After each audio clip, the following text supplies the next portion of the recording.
All right, welcome back to Oncology Unscripted. This is Matt Spraker. I'm a radiation oncologist in Denver, Colorado, and I'm here with my two co-hosts. Hi, I'm Julie Johnson. I am a sarcoma patient in St. Louis, Missouri. And I'm Katie Coleman. I'm a kidney cancer patient out of Austin, Texas. And patient advocates as well, Yes. right? We're here back with Oncology Unscripted, our second episode. We had a lot of fun recording the first one, and I think we're going to preface all of these episodes by saying that we're here just kind of sharing our experiences and opinions. This is not medical advice, but we definitely appreciate everyone listening and giving us feedback, letting us know what you think. And so today we're going to jump in and talk about second opinions. I think is the next topic we're going to do. I'm really excited for this topic, mainly because I know, Katie, this kind of came up, us discussing it, I think at least around the time, or I can't remember if you did it because of the idea or you just did the polls and that's where the idea came from, but you did some polls on social media asking both patients and doctors about what they think about getting second opinions once people are diagnosed with cancer. Do you want to summarize the polls and kind of what you saw? I thought it was really interesting. Yeah, so I decided to do those polls on Twitter just because this is something that I really struggled with when I was first diagnosed. When I was going for second opinions, I thought that by asking for a second opinion, I was going to be offending whatever provider that I was asking for a second opinion from, switching from. And so I was curious kind of what other patients felt about that as well as providers. So I put a poll out on Twitter and I asked patients, have you ever worried about offending your doctor by asking for a second opinion?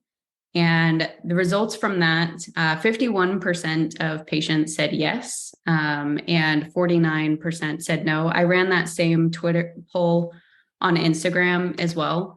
And on Instagram, the same poll had 65% of people answering yes and 35% of people answering no. So this is obviously something that a lot of patients worry about. And so the flip side to that is I asked the same question to physicians on Twitter. And so the poll I asked them is I said, physicians, does it feel personal when a patient asks for a second opinion? And the options were yes, no, and a little.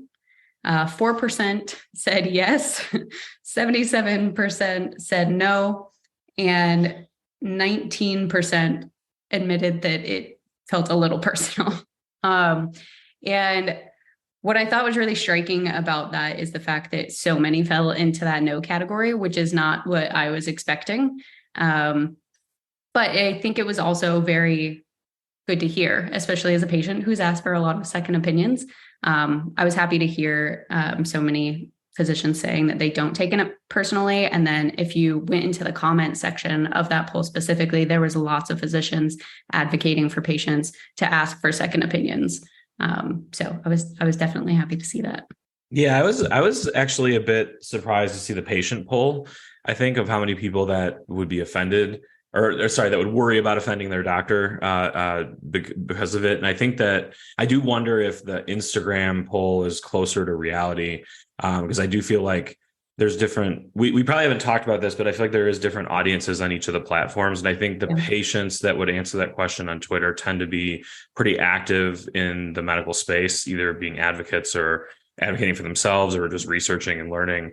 And they might be maybe a little maybe care a little less if they offend their doctor. I don't know. And that, so it surprised me a little bit though, to hear so many people were worried about that because it makes me think about my own clinic and I am supportive. And so I want to make sure that people feel like they can do it.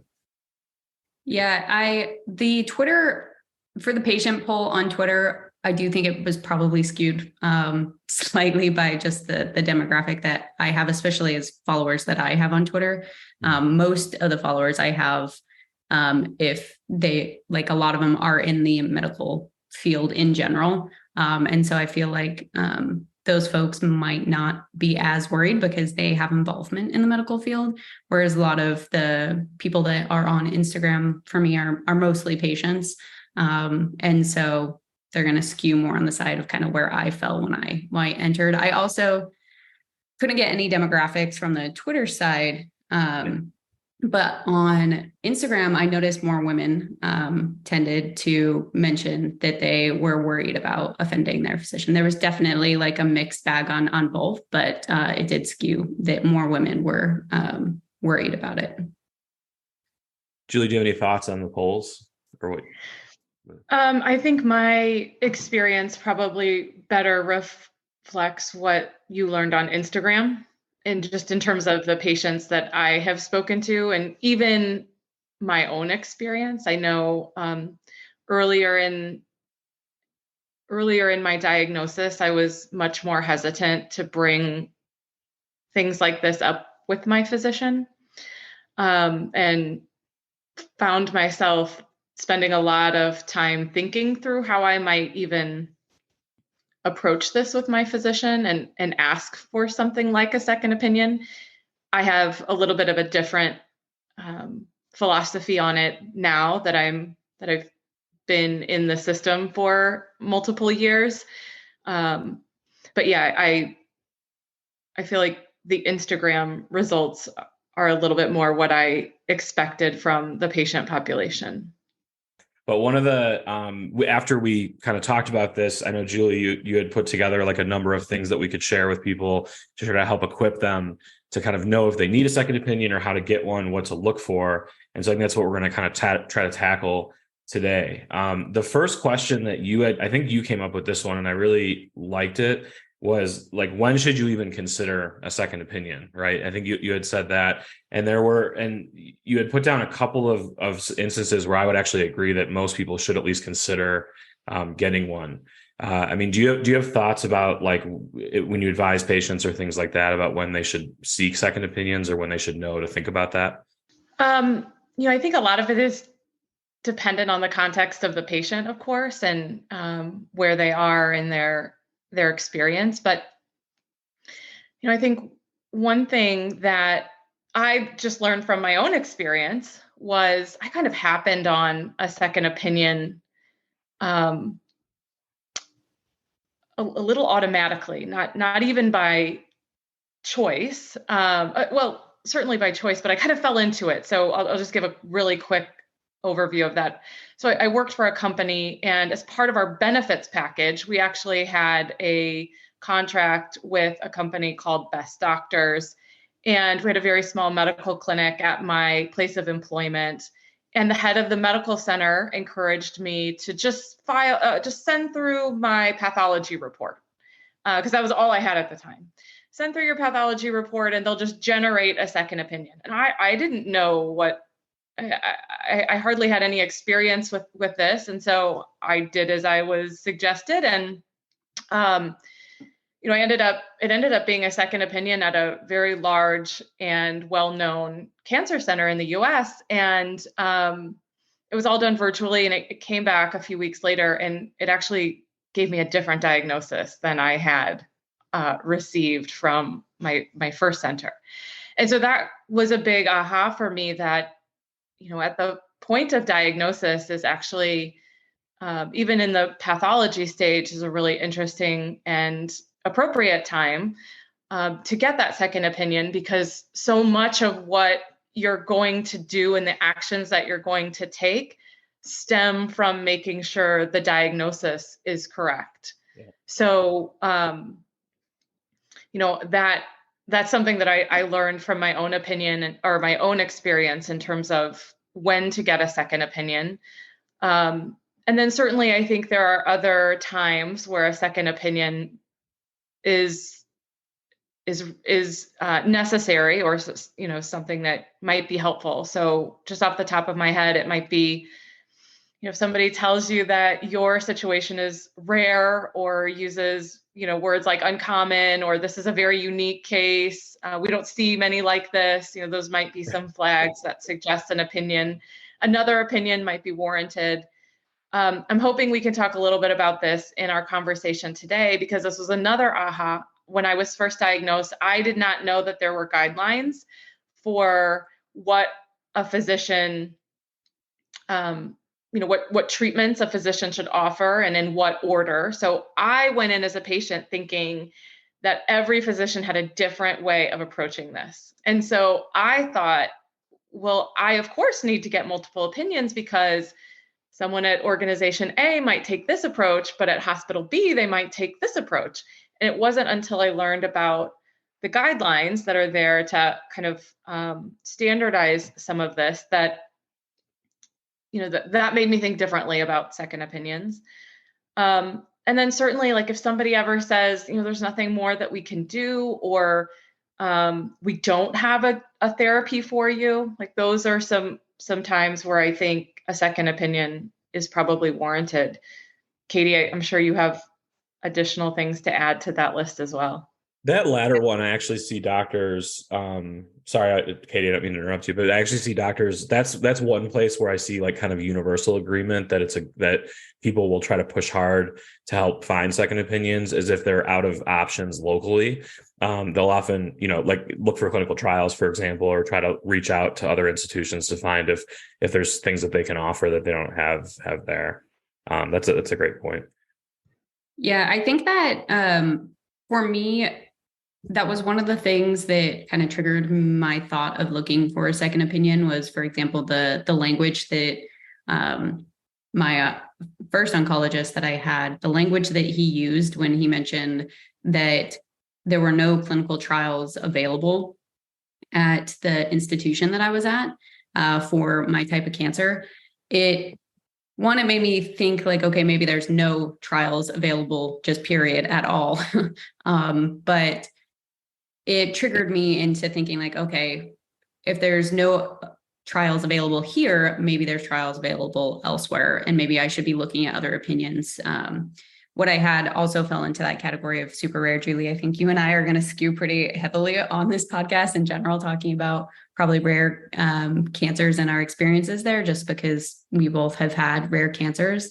But I'll say there's two things that I'm very excited about this from. One, I can't wait until we actually have a podcast on pathology specifically, because I think it's very, very, very important. And I 100% agree that second opinions on pathology can be crucial, especially if you have something rare, because it can drive your treatment decisions. In kidney cancer, for example, the subtypes of kidney cancer respond differently to treatment depending on your pathology. So it can be very, very important. And I was one of those patients. My pathology actually came back as unclassified originally, which is kind of just this other bucket that I was kind of shoved into. And asking for second opinions in that case can kind of help get opinions from other pathologists at other centers to take another look who might be able to further classify you. For me, I ended up in a category that was super, super rare after many second opinions. But that's definitely something that I think patients should do. And a lot of, I think, insurances do cover second opinions. So any patients that fall in the like rare cancers category, definitely falling into this not giving medical advice this section here, but I will definitely say from my experience, I think it's really important to make sure that you get another look at your pathology a little bit deeper if you have a rare cancer. I keep going, and then I have a question. No, keep going, and then I have a question. The other thing I was going to touch on is I think the NCCN guidelines that I think you touched on, Julie. I think it'd be great for us to talk about that too, because it's something I actually just pulled up again this week as well. So, we talked about the importance of a pathology opinion as part of, thinking through a second opinion strategy. And I'm curious if pathology opinions are always part of a second opinion. So when I, after I had a diagnosis, when I went to actually get a treatment second opinion, I know that a pathology review was part of that treatment opinion, even if I wasn't seeking out a pathology second opinion. Is that pretty standard at most centers? So that's a great question. And actually, I'm happy you brought that up because I wanted to kind of expand on that a little bit. So I think if people go back to our first episode, we talked about diagnosis. There's kind of multiple parts, right? There's the pathology, which is what things look like under the microscope, or genetic testing to try to identify what kind of cancer. And then there's that staging piece where they do, imaging tests, things like that. And both of you have kind of alluded to this. You can have second opinions of your data versus second opinions of the treatments that should come from the data that you gather, or the treatment recommendation that should come from the data that you gather, or you could have both. And so I think for rare cancers, like you both are talking about, there's more motivation to do pathology second opinions because it is hard to diagnose these things accurately. Sarcoma is a great example where you might get different answers across different institutions. And so depending on the place, you may do it yourself. Where I worked before, it was a large institution that had a big sarcoma program and a specialist pathologist that just did sarcoma all day. And so we would review our own generally. And it was not uncommon at all to have changes. And those changes can be very consequential where they might change the treatment or things like that. But where I work now, I'm at a community center where my pathologist is very good, but tends to do everything. So they're not a specialist in a specific kind of cancer. And we'll often have those sent out for review. And so sarcoma, for example, you just know there's a couple of places across the country that do really good sarcoma pathology. And I just trust them. So I just had a case last week where it was reviewed actually at University of Michigan. So this patient never touched that institution. They live in Colorado. They got everything done there. They're never going to Michigan, but their path gets sent to there for them to look at it. And then we just trust their report because it's this place that does a lot of sarcoma review. So that's definitely something that I think is important. And to make it's not only for rare cancers either. One quick example, and mainly because I wanted to link this podcast for people to listen to. There's a podcast called Healthcare Unfiltered, right? It was kind of close to our name. It's really good, but they talk a lot about prostate cancer and the grade, which drives the treatment recommendations. And there can be discrepancies there. And so a small percentage of kind of lower grade prostate cancers that you otherwise wouldn't treat, if you get it looked at a different place, it might get upgraded. And then you now recommend a treatment. So that's a huge difference for the patient, obviously.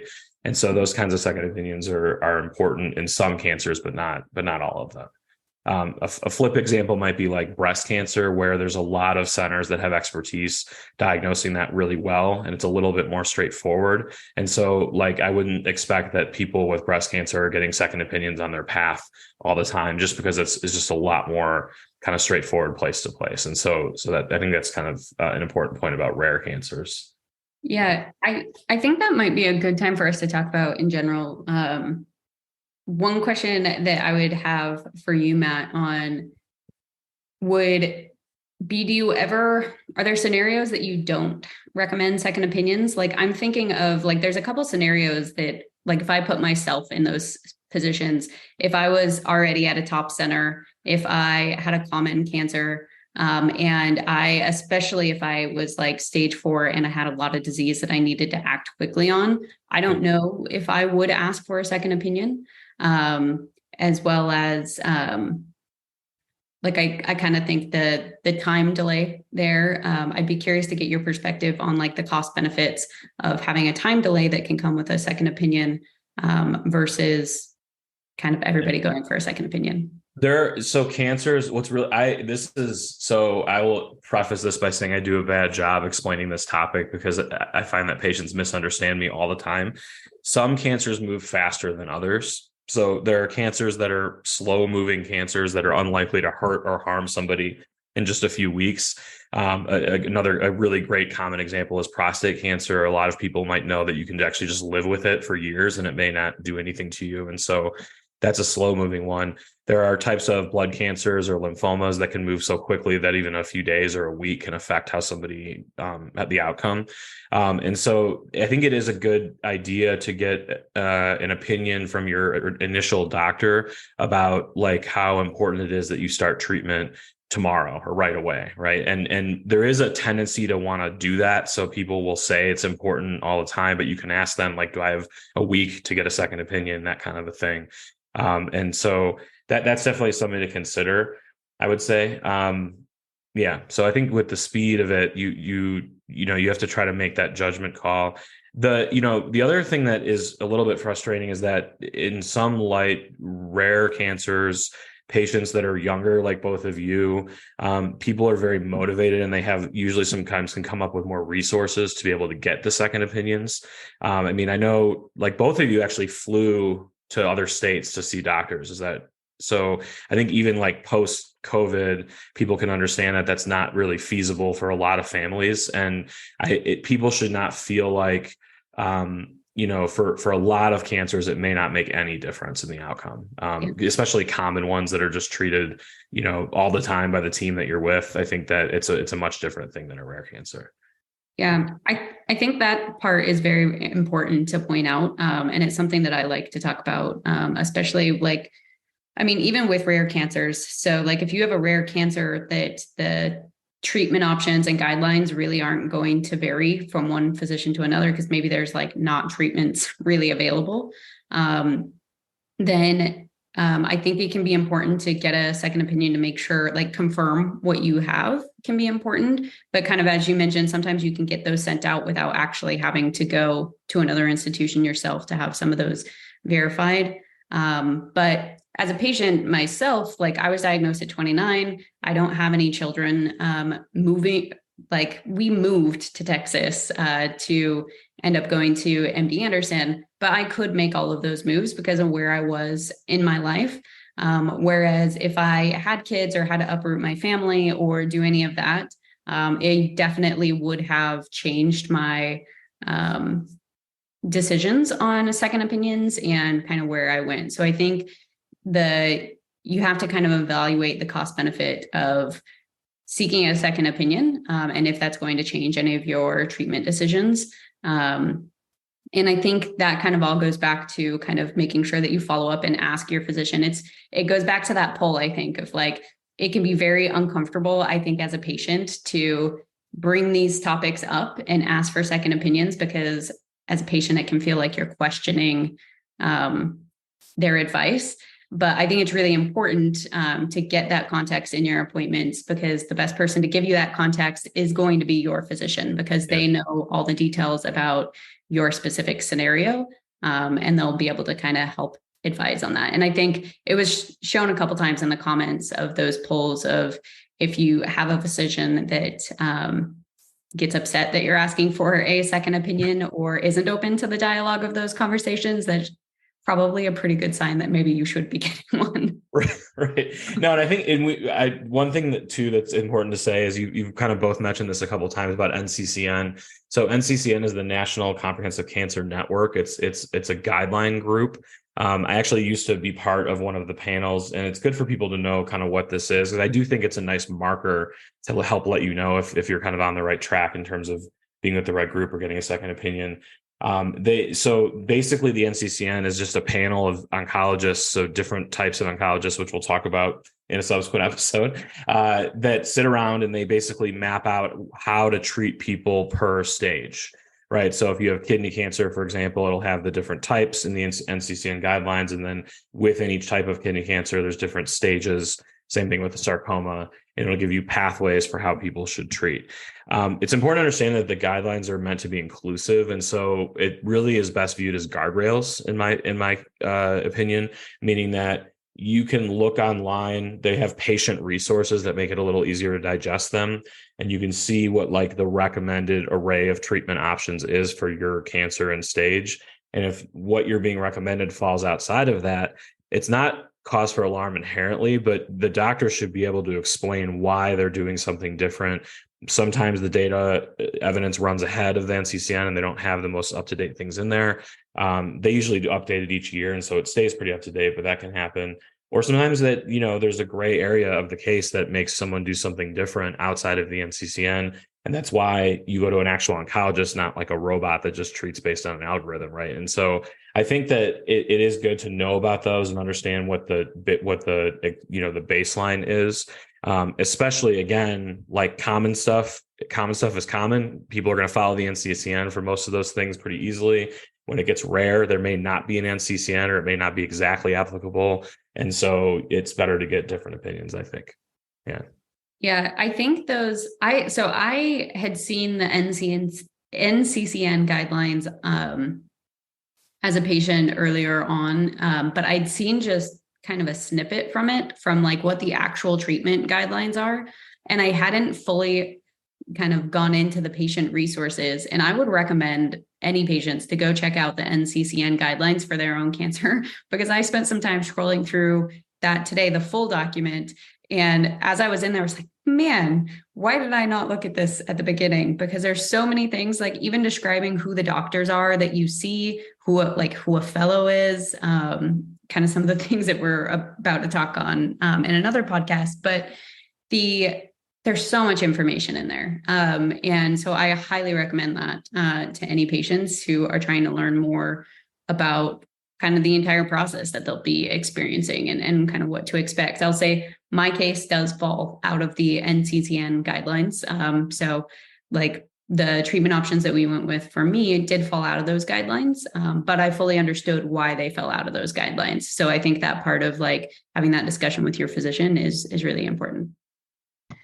I remember not even knowing, I as a patient, I didn't even know that the NCCN guidelines were a thing until I had spent a lot of time and money flying to different cancer centers. And actually, Matt, you were the one that told me, you said, hey, Julie, you've gone to all these cancer centers and you're really only going to get two opinions. And the reason is because these are the guidelines for this type of cancer. And so now you really have two choices. And I didn't even realize there were these guidelines. So I was going to these different physicians because I thought there was a chance that somebody was going to have a completely different way of handling my diagnosis. And so, I don't exactly know if it's standard for patients to know or to hear or to learn about these guidelines, but it was really an important milestone in my experience. Yeah. I was going to ask, like, so you talked about best doctors. Do you have other resources that you feel like you used that were like, how did you decide where to go? Or, I mean, I can't remember if we talked specifically about it. Sarcoma is a little bit unique, and it might be a little bit different, Katie, than your situation, where there are kind of, it's weird to call them reference centers. That's kind of the term that they use in Europe, where patients actually intentionally get sent to those centers if they have a sarcoma. It's more patient driven in the United States, where they have to actually seek it out versus like getting funneled there. But how did you both decide like where to go, or what kind of resources did you use to figure out where to go as the next step for your second opinion? I think you might hear a common theme from me, at least when it comes to how I answered many of these types of questions. And it's just networking. I thought you were going to say Facebook, but well, that's part of it. I mean, Yeah. that is to me a part of networking, right? Different physician groups, or I'm sorry, patient groups.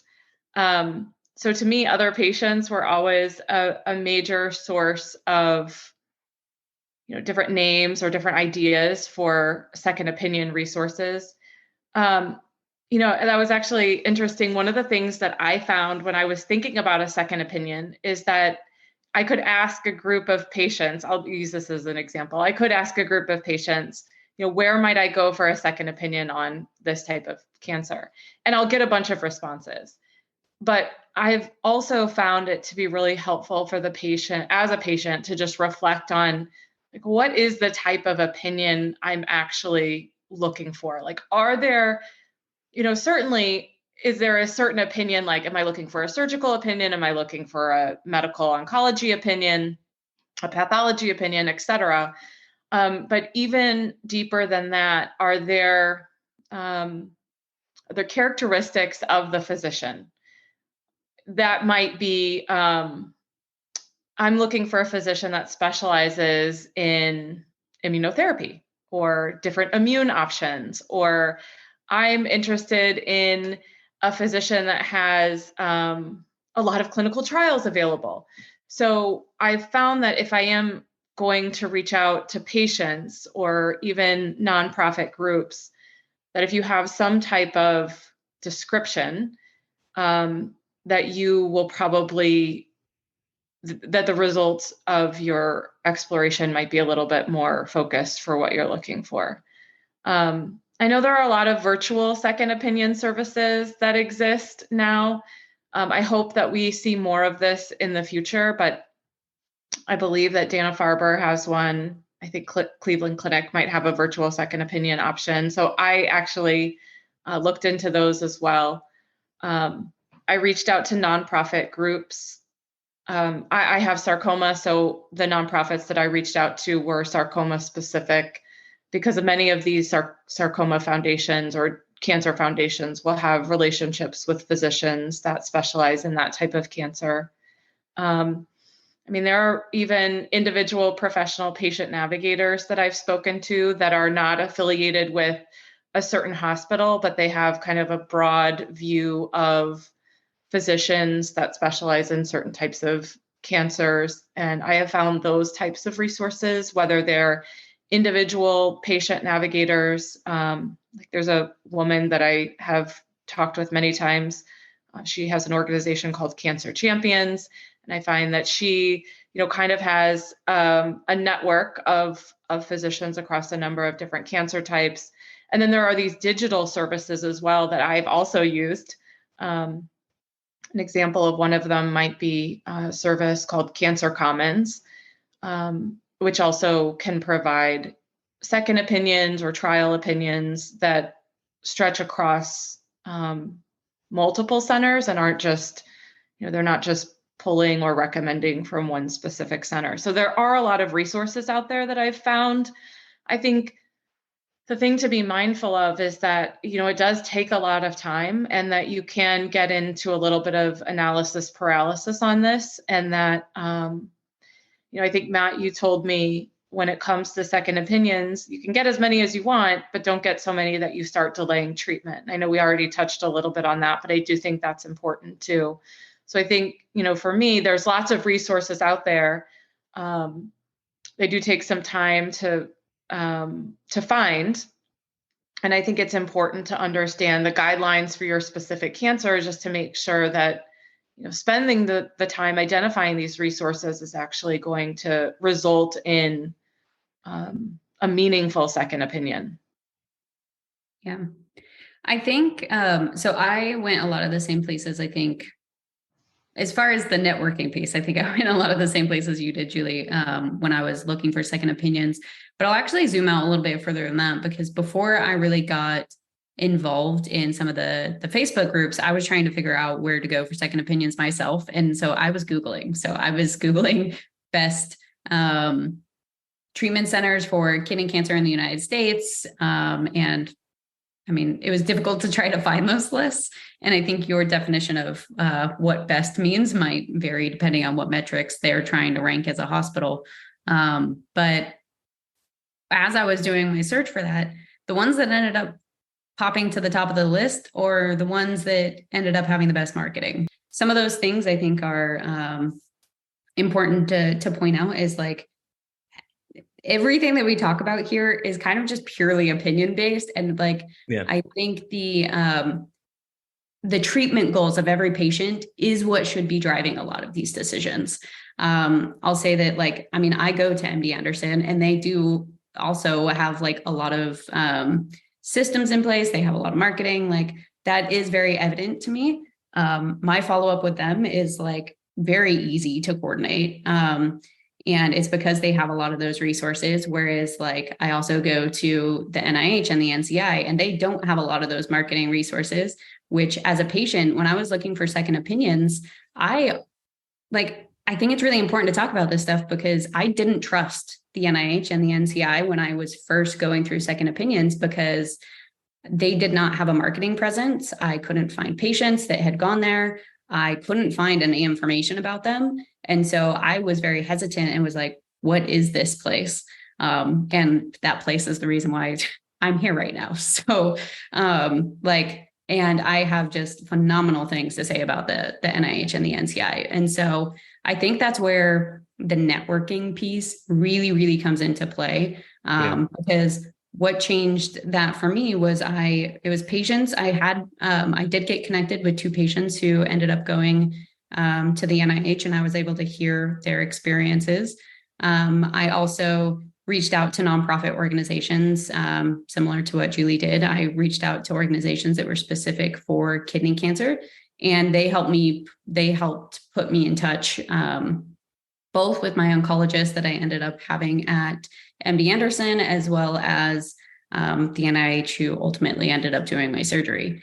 And so I think that's really, really important. Like Google searching might be able to kind of give you a high level ranking of like even to know what the centers are. But I think asking other people about them is very important. And like like I said, we talked about earlier of like even ask your own physician their opinions on the different facilities, which I think any center I've ever gone to, they will all say like, oh no, we have the best people here.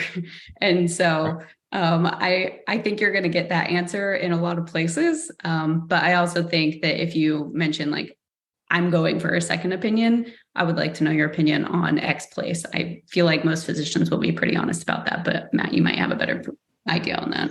No, I think this makes me keep thinking in your Twitter, there was a patient that commented about trusting your gut with a second opinion. Like, I think when you ask any of these questions, like watch the doctor, and when they answer you, watch the body language, and you'll get a sense in your gut kind of what they really think. And I think that most people will give you a, kind of a more polite answer, but they will tell you kind of what they do think. And so you can get it. I wanted to, because we're trying to keep it in a shorter time frame. I wanted to see if we could collapse the last question down to kind of like leave some people with practical advice. And so I think what was a fantastic idea was to give a script or language around asking for a second opinion.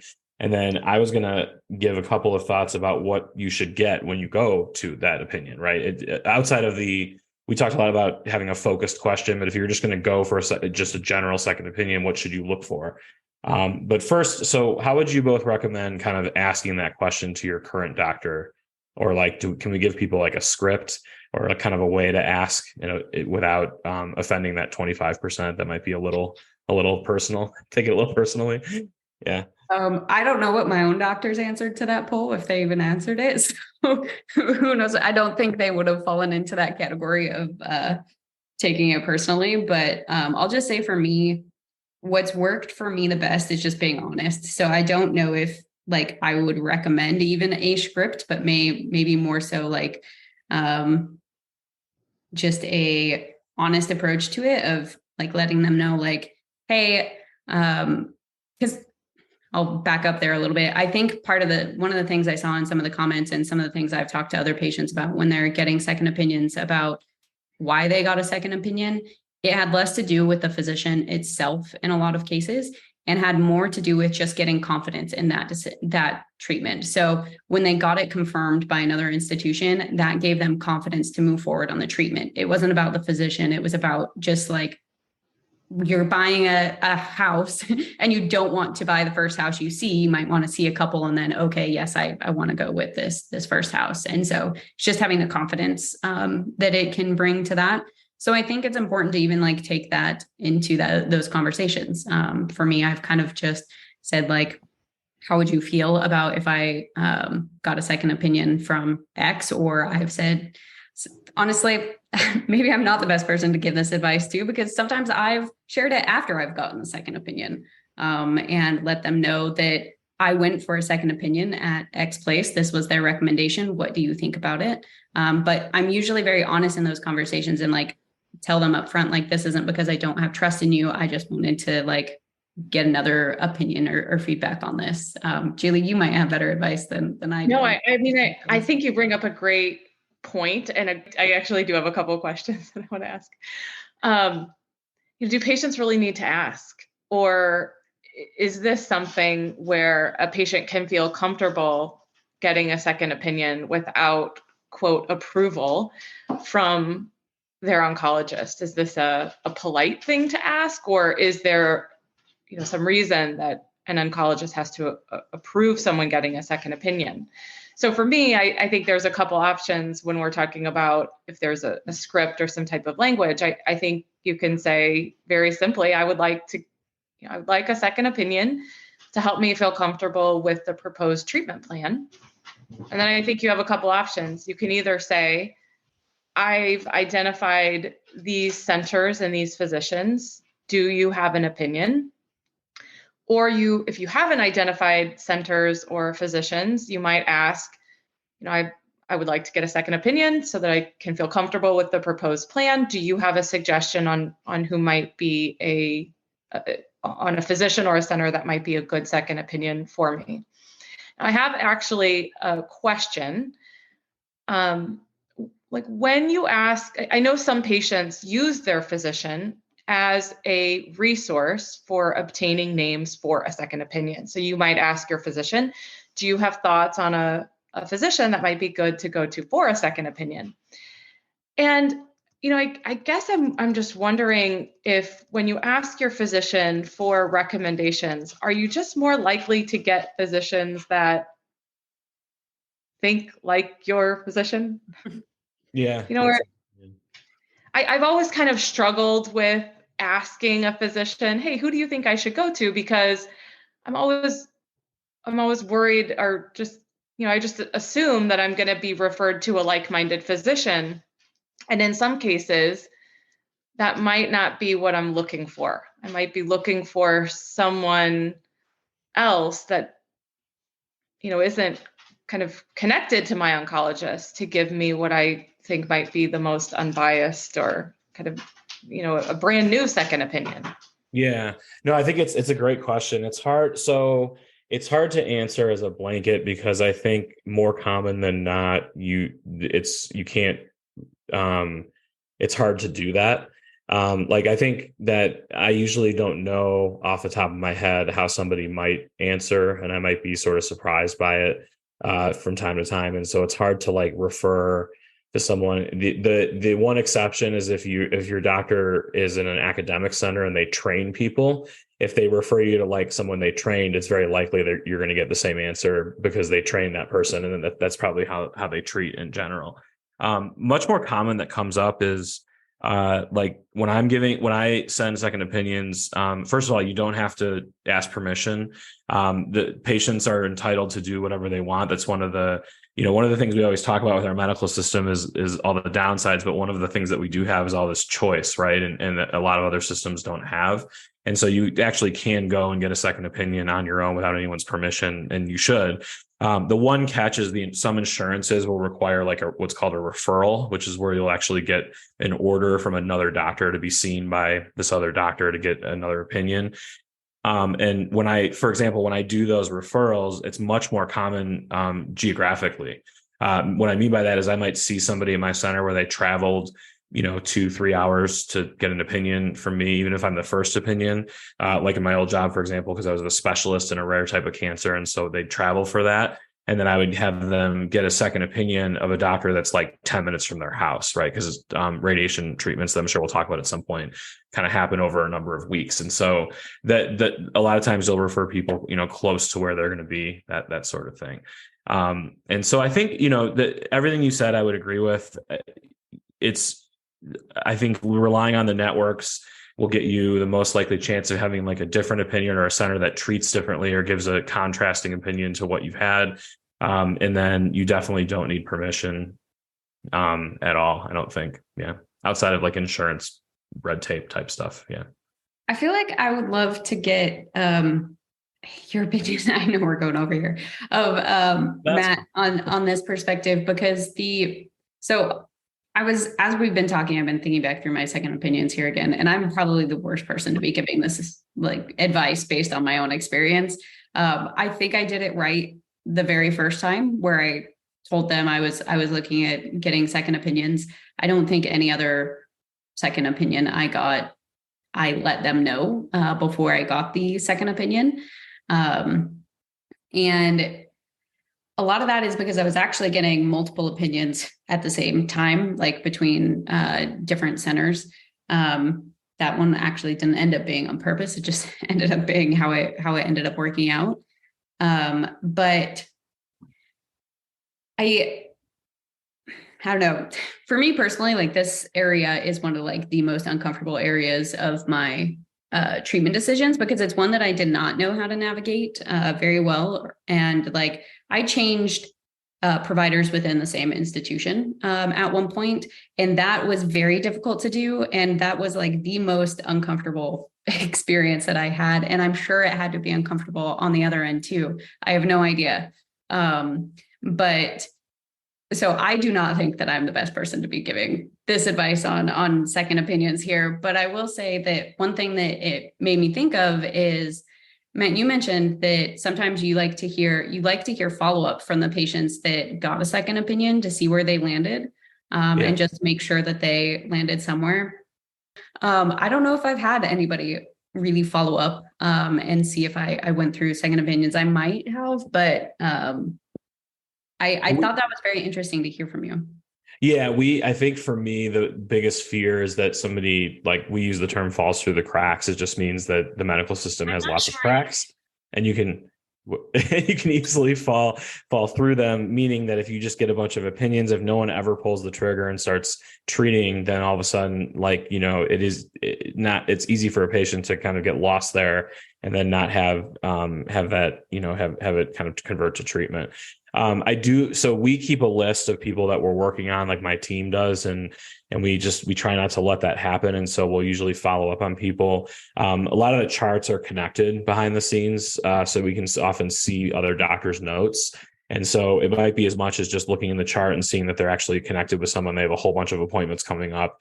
We just take them off our list, and it's good. It's really just making sure, because at the end of the day, you really just want someone to get the treatment that they need, whether it's with you or someone else. And so I think we just try to follow up on that to make sure. But I will have my nurse reach out. We usually just do it once. If they say we're good, we're going to go with this other team, we're happy for them, and we move on to the next, to the next thing on our list and kind of move forward that way. Yeah. Yeah, I thought that was like good to hear, because I don't know, as a patient, as I was going, especially early on in my diagnosis, I don't really feel this way now, but I kind of thought that like every physician was so busy, there's no way that they're possibly going to remember me. And so it was one of those, like, if I go for a second opinion, they probably aren't going to care or even remember that I did get a second opinion. One thing to go back to really quick also is I saw Julie laughing when you had mentioned the changing doctors within the same group. That is something that there's not a lot to talk about because it's sort of controversial. Some groups actually have rules where you can't do that, or it's challenging to do that. I was part of a group where they had rules about that.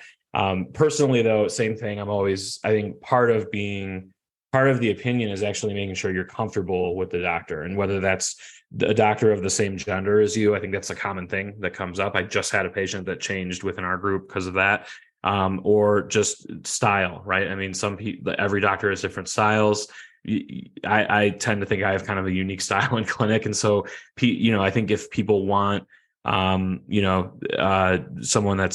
that maybe is either a little older, or like has more, kind of more conservative or, formal, that kind of thing, then I want them to be comfortable. And so I think even switching within a group is a good thing. Sometimes it just definitely becomes a little more tricky because it's like, those are, it's kind of like your peers or your colleagues, as opposed to like some other doctor at some other institution you don't know very well.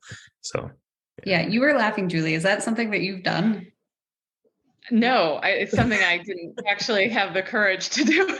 Yeah, I would not. I can't say that I don't know if I'd recommend it to people. So like when you were saying, I don't think I'm the best one, I'm like, man, you have really, like, you've done all of the versions. I feel like you've done the most advanced type of switch. I like that. I love my oncologist that I'm with now. So I'm very, very happy that I switched and everything has kind of worked out the way that it has. But when I say like, this is the most uncomfortable area of my treatment, is because like, that was very, very uncomfortable. And it wasn't because of them. The situation is just very uncomfortable. And like, I highly, highly respected the first oncologist that I have. I still do. I think she's absolutely brilliant. And so it's a tough place to like navigate out of that situation. And so I don't know. That's why I think I'm not the best person to give advice there. I don't know that I would recommend doing that for other people. It worked out in my particular case. But yeah, it was a very, very kind of messy section of my treatment. So it was tough to do. So I think so maybe we can just close. I had just really quick thoughts about what people should ask when they get a second opinion. The questions that I think that people should ask is first and foremost, what's the goal of the visit? You guys both alluded to this. Do you want a path review? Do you want an opinion on a specific question? Or are you just like, here's the cancer I have, like, what do you think? Kind of a general second opinion. One thing that's huge for me is the intent. If it's an opinion about treatment, it's getting what we call intent, which is the goal of the treatment. And the terms that I wrote down in my notes were either these terms palliative versus curative. It's too big of a topic to go into in detail here, but the doctor should be very clear on what the goal of the treatment is. Is it to cure the cancer, with the caveat being cure is a kind of a loaded term, and that we'll have to talk about that some other time. Or is it to make you feel better? Or is it to enter into a clinical trial? Those kinds of things. What's the goal of what you're doing? And then the last bit that I would always ask is kind of like what we talked about at the top of the episode, was what was reviewed. So is it just like, we believe your pathology from the prior place you were, and so we're going to just talk about treatment, my opinion of that pathology? Or did we review that internally? Is it the same or different than what was found before? And are there other doctors involved? Like, did you put this on your quote tumor board or your multidisciplinary group, and did other doctors weigh in? Other doctors of the same type. So a lot of times I'll have meetings where there's other radiation oncologists that'll come in and give opinions, and then also of different types. So there's surgeons or other types of doctors that give opinions as well. And is that part of it? Or are you just seeing the one doctor? And none of those are bad or good. It's just different ways of doing second opinions, and some of them make more sense for certain cases than others. That would be like a very fast list of things that I would say is really important to gather in that visit when you go and have the second opinion. Was it so comprehensive? There's nothing to add. Well, I think a lot of what you touched on there, like the treatment goal and intent, I think that's really important. Like, my treatment goals and intent did change between the second opinions that I got. And so I think that's important to ask about, as well as, like, I think it'll kind of come down all to it, and it depends on the second type of second opinion you're getting, but their decisions behind the treatment goals that not the treatment goals, but the treatments that they'd recommend, which I think you kind of covered there too, of understanding why they would select that specific treatment. And I don't necessarily, I think you covered, you covered it. I think one thing that I might just add a little bit on is, patients often seek second opinions for clarity. But sometimes more opinions lead to more ambiguity. And I think it's important for people to go into a second opinion knowing that while the intent is to get clarity or to feel more comfortable or something like that, that sometimes more opinions can lead to more questions and can lead to the need for potentially even more opinions. So, in my case, a second opinion ended up being very different than my first opinion, which then spiraled into, okay, now I feel I need a third opinion. So I think that's just important for people to realize that, sometimes a second opinion can roll into third, maybe even a fourth opinion. And it's kind of one of the unfortunate and frustrating things about cancer care. It's such a complex disease. And, I think as a patient, we so desperately want some easy decisions.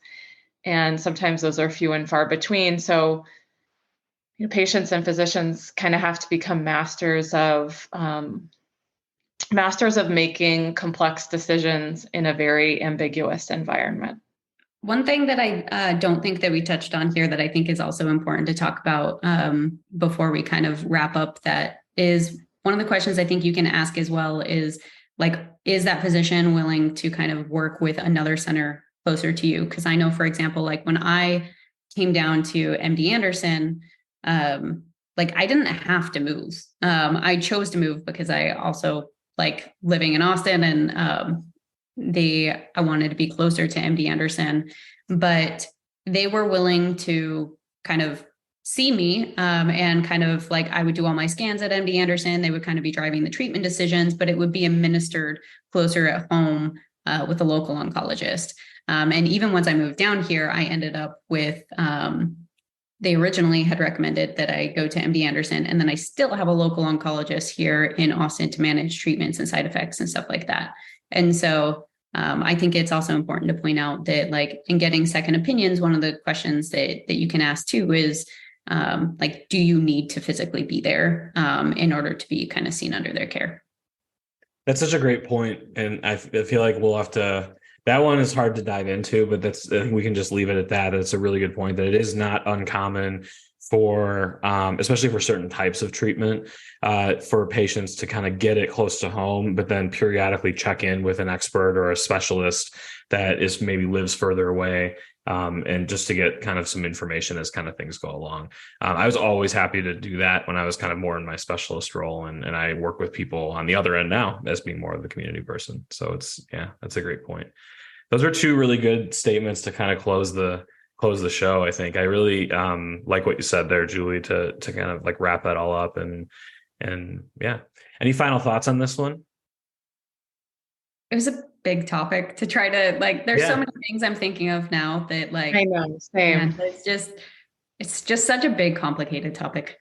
I know. I hope people can remember that when they ask us to do this stuff in a half an hour, because this is a big topic, I think. But I think we did good on this one, keeping it a little more succinct. So yeah. Mm-hmm. All right. Well, so we'll go on to the next one, and hopefully we can get some good feedback from people and hear more what they think about second opinions. But thanks a lot for kind of sharing the polls and your thoughts and stories. Really good.